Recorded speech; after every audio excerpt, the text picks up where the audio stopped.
Baik, kita lanjutkan ya di topik berikutnya mengenai luka dan berdarah. Luka dan perdarahan itu dibagi menjadi dua, luka ringan dan luka berat.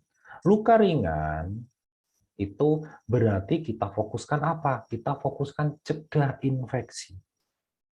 Kita bersihkan luka dengan cairan yang di kotak P3K, kita balut lukanya.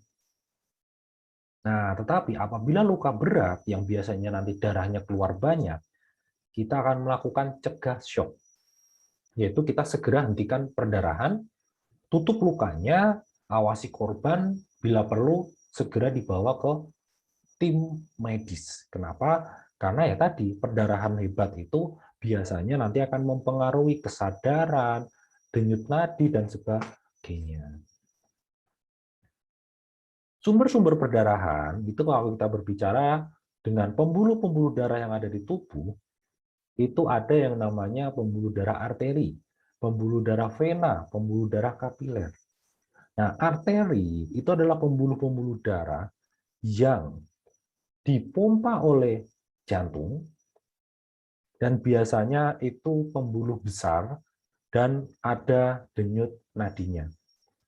Sehingga kalau dalam kasus ada perdarahan terkena pembuluh darah arteri, itu biasanya berhentinya susah karena pembuluh darahnya besar. Kemudian ada lagi pembuluh darah vena. Ini yang biasanya kalau kita disuntik, apabila kita mungkin juga diambil darahnya, dipasang infus, nah itu biasanya pembuluh darah vena.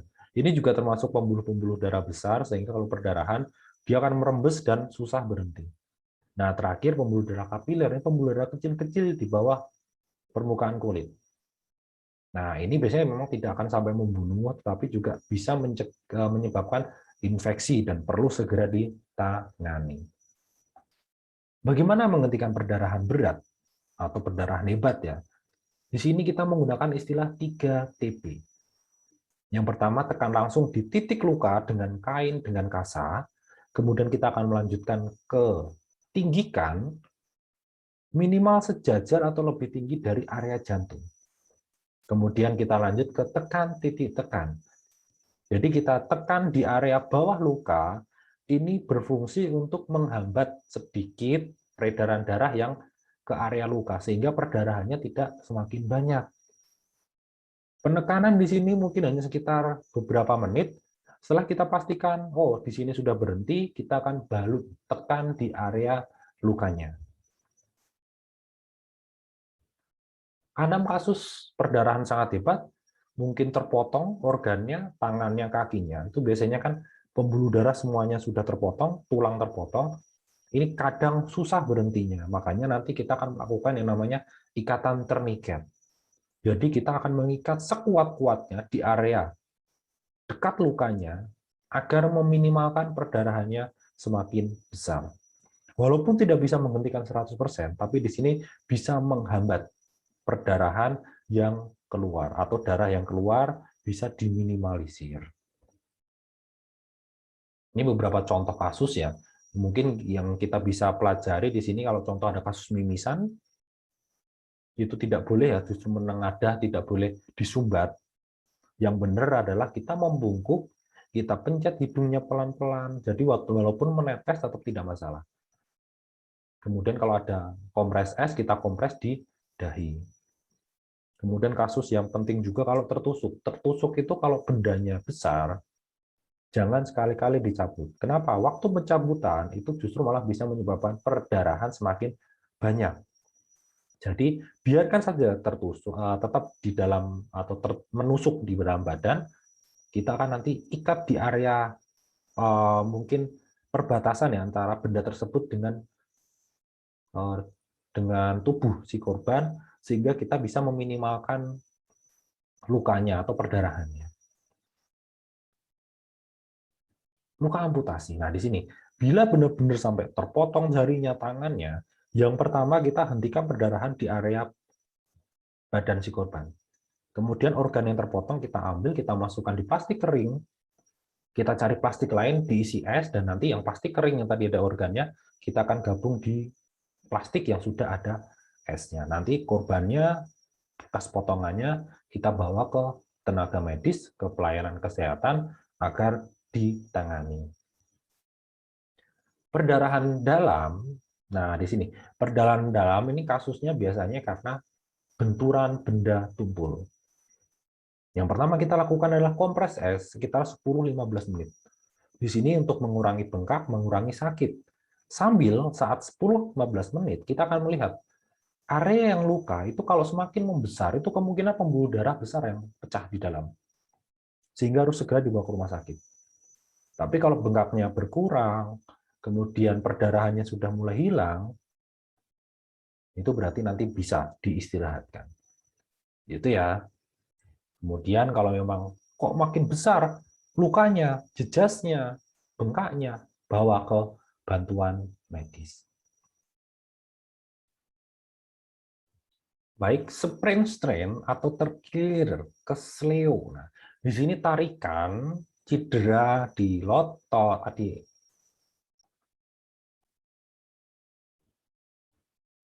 sprain strain atau terkilir atau kesleo ini biasanya tarikan atau cedera di antara ligamen, otot, dan tendon. Nah, di sini kadang nyeri ya, mungkin karena salah tumpuan, salah tarikan, waktu berolahraga, dan sebagainya.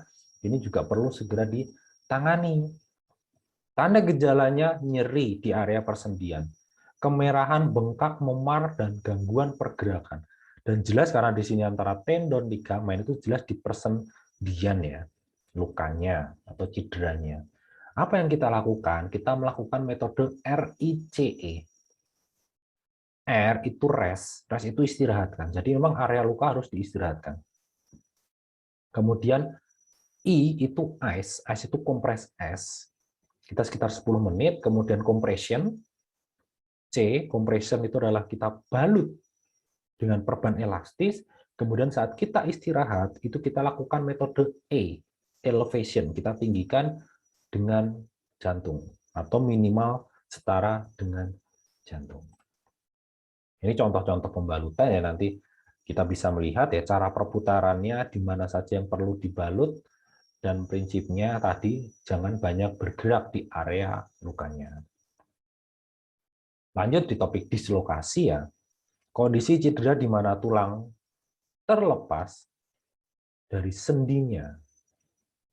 Ini kadang banyak penyebab seperti mungkin jatuh, salah tumpuan, cedera, kecelakaan, dan sebagainya. Di sini tanda gejalanya juga pasti nyeri, susah digerakkan, mungkin ada posisi berubah melintir ya di area persendian, dan kadang bisa menyebabkan kehilangan sensasi. Jadi waktu mungkin dipencet-pencet itu tidak luka. Ini contoh-contohnya gambar ya, dan identik ya. Jadi di area persendian itu bengkak dan mungkin ada melintir, dan itu hampir dipastikan dislokasi. Bagaimana penanganannya?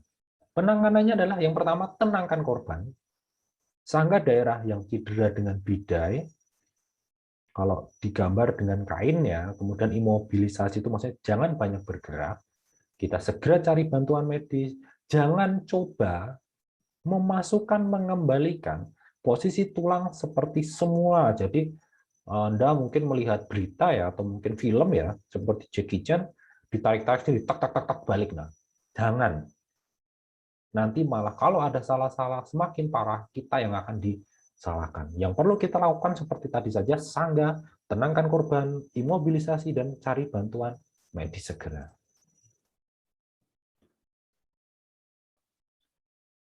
Lanjut, di patah tulang. Nah, patah tulang itu kan berarti ada cedera di area tulang. Nanti patah tulang itu ada yang terbuka, tertutup. Terbuka itu terlihat tulangnya, terlihat perdarahannya. Kalau tertutup, itu kadang hanya perubahan jejas tulangnya, kemudian darah tidak keluar, tulang tidak keluar dari kulit. Tanda gejalanya tidak dapat digerakkan, nyeri, kelainan bentuk, bengkak, hingga memar. Penanganan patah tulang tertutup, seperti di gambar ya, korban jangan banyak bergerak. Sangga bagian yang patah dengan bidai. Bagian tubuh yang sehat dapat digunakan sebagai penyangga. Jadi kalau yang patah tangan atau kaki kanan, Nanti kaki kiri akan membantu menyangga kaki yang patah. Dan ini wajib segera panggil bantuan medis.